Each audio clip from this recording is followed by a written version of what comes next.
Copyright disclaimer under Section 107 of the Copyright Act 1976. Allowance is made for fair use for purposes such as criticism, comment, news reporting, scholarship, and research. Fair use is a use permitted by copyright statute that might otherwise be infringing.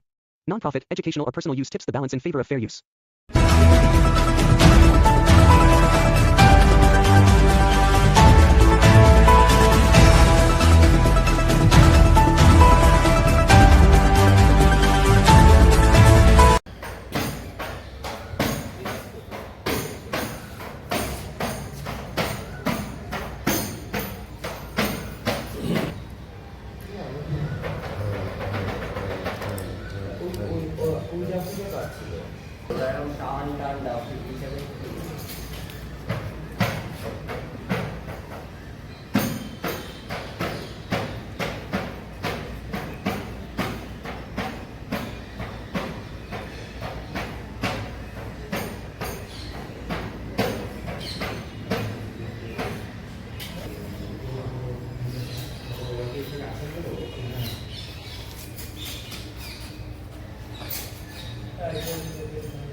সে অল্পটি visual করে পাঠিয়ে দেবে ও জানেন তো ভিজুয়ালটা করে পাঠিয়ে দেয় এবার ফোনে